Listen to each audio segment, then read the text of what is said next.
we've got a packed house waiting to talk about the market and its multiple cues today. Ratnesh Kumar on the fundamentals, Sudarshan Sukhani on the technicals. Gentlemen, morning.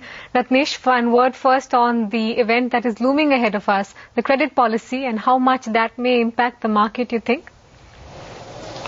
Well, I think 25 basis point, the increase in repo rate is quite priced in. Anything above that will be negative for the markets.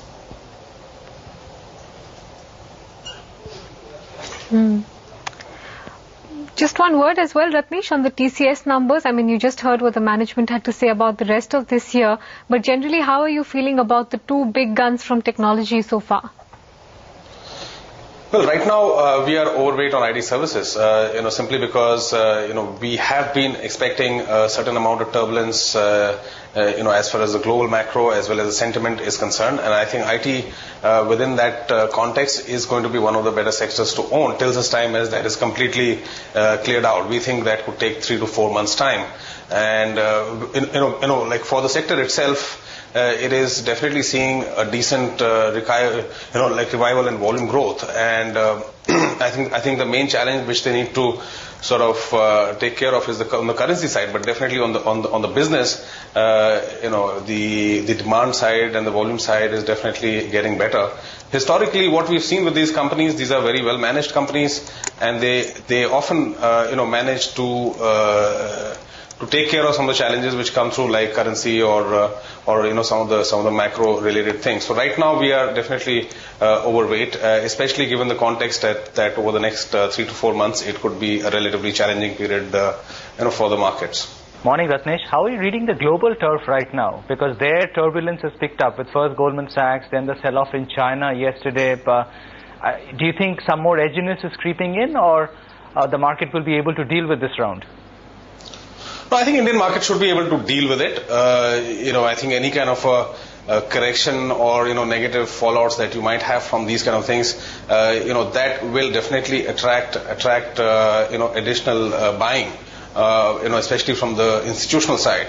Because we do have a fair amount of money, sitting on the sidelines, precisely waiting for this sort of a, correction, especially amongst the domestic institutions. And from the sense that I get from my clients, even a lot of the foreign institutions, there is enough money which will come in if you have corrections, driven by these global factors. But I think the bigger issue is definitely the market will get through this period. But to break out from the recent high, when you have these challenges, in addition, on the valuation side, we are slightly on the upper end. That will be the challenge. I think we need to get through the next 3-4 months. We have enough firepower in terms of institutional buying interest in the market and individual stocks that I think we'll get through without too much of deep corrections. Ratnesh, aside from what you expect to hear in the policy in terms of its stance or language, how are you approaching the banking sector? Banking sector is underweight for us right now, simply because, absolutely no doubt that I think over the next 2-3 years, while the growth in the economy picks back up to 9% plus, that is definitely one of the sectors which will participate. But in the near term, over the next 3 to 4 months, I think the sector has to deal with multiple challenges. First of all, on the policy side, the rate actions that you will see in India as well as elsewhere, and also I think what we are seeing is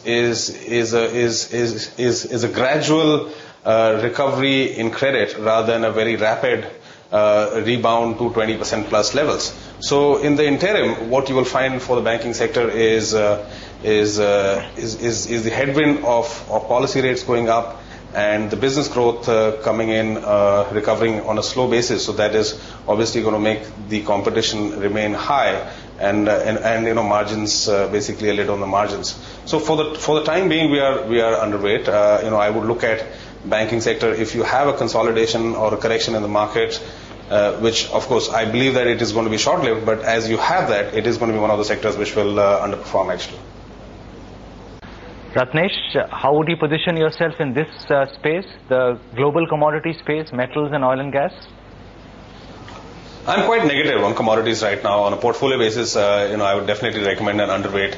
I think what you're seeing in commodities is that, you've had a good rebound across the world, that has resulted in fair amount of upgrades happening in the commodities, to the extent that next year, that is, or rather current year, FY11's market earnings growth of around 25%, almost 60%, little more than 60% is coming from either materials, which is the global commodities, or the oil sector. So commodities have built in a fair amount of uptrend in terms of earnings forecast. And what you will find is as a consequence of some of these events like Goldman, etc., is not so much as a direct impact, but if there is some further deleveraging which happens within the commodity space, that is going to damage the product prices internationally. And the earnings upgrade that we've seen in that sector, it can reverse very quickly. So that is definitely one of the sectors that I'm most negative on right now. Ratnesh, you indicated that you all are overweight IT. What's the top pick there? Well, TCS and Wipro would be our top picks, but generally I think what you found is that the large caps pretty much moved together. And I think during this period of some amount of reversal in sentiment, and of course the disruption that you're seeing in Europe, down the road it will reflect in some of the numbers which come out of there. So this period of adjustment that you have for the markets overall next 3-4 months, the sector as a whole is going to outperform, and within that TCS and Wipro would be our top picks. Real estate, the other leg of these rate sensitives, where some of the stocks have actually had very meaningful rallies. Yeah, I mean, I think if you look at real estate in the previous 6 to 8 months, the sector has actually not done too much. So definitely, as you have the rate action, by sentiment, the stocks will get impacted for the short term. But if you look at the stocks' performance, or rather lack of performance over the previous 6 to 8 months, that damage potential is, I think, limited. What we are also seeing is that even though you might have policy action, the lending rates on the ground, they may not increase at the same pace as the policy rate, simply because we are seeing a rather modest pace of recovery in credit. And so to that extent, I think that is something which will ensure that the basic demand recovery which is there in real estate, that will continue to happen over the next 1 to 2 years. So in short, I think policy, rate action will have some short-term impact, but the sector has already not done too well, and I think the damage I see is quite limited.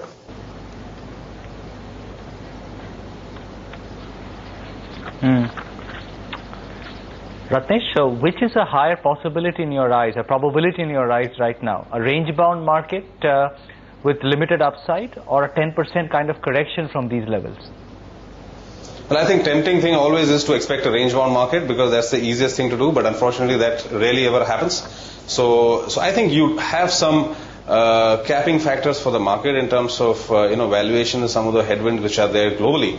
So in that kind of environment, given the 12-month performance you have, a deepish sort of a correction is not improbable. I think the probability of that happening versus a range-bound market over the next 3-4 months, I would say the probability of the former is much higher.